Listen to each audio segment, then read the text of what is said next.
Donc là, on est en train de parler de réflexion d'hymen, on est en train de parler de quoi? Et on parle de pédophilie et de viol sur petite fille, c'est ça l'idée? Vous voulez vraiment en parler? Oui, je veux vraiment en parler, ouais. Ben oui, c'était viol. Alors, un des magistrats qui était président du tribunal de Tanger, c'était une grande personnalité, à l'égal de mon père, qui était le médecin-chef de la province. Donc, mettez-vous devant le micro, Gérard. Oui. La médecine, c'était mon père qui l'a dirigé, qui chapeautait tout.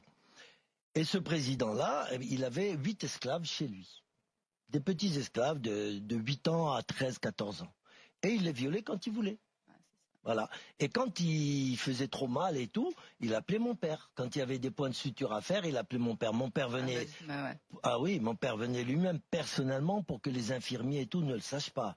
Donc c'est mon père qui s'en occupait, mais à contre-cœur, mais il était bien obligé. Mais là sur ça, justement, précisément, les temps ont changé. Ah, au Maroc, je suis pas sûr. Hein. Ah non?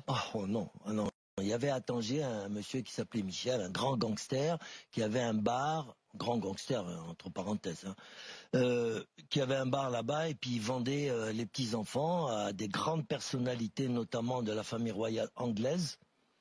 Et parce que le prince Moulay Abdellah, qui était frère du roi Hassan II, était aussi homosexuel et pédophile. Donc à un moment, le roi en a eu marre, il a dit bon, tout ça, ça suffit.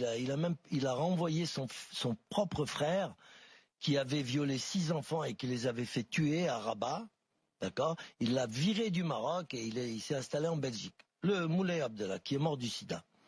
Et donc, à ce moment-là, Hassan II a voulu faire un grand nettoyage. Et il a mis ce grand gangster en prison, il l'a expulsé du Maroc et tout et tout. Il y a eu un nettoyage, mais il y a toujours eu des remplaçants, bien sûr. Et il y en aura toujours.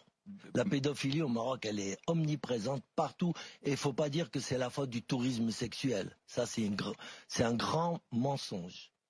Voilà. Et pourquoi est-ce qu'on n'en mieux pas? Il y a certaines régions du Maroc, comme Tanger ou Marrakech, où ils ont ça dans le sang. Je dis pas que les Marocains sont bisexuels, loin de moi. Mais la région de Tanger, ça prolifère. Et Marrakech, je vous en parle même pas. C'est la capitale du monde. Il y a beaucoup de liens aussi avec le tourisme, parce qu'on a parlé du Maroc comme la petite Thaïlande. Je pense que même il y a eu des scandales avec des Français, Hollandais, qui venaient se fournir. Sauf qu'on n'a jamais su la vérité, il n'y a jamais eu d'enquête et ça n'est jamais allé à son terme.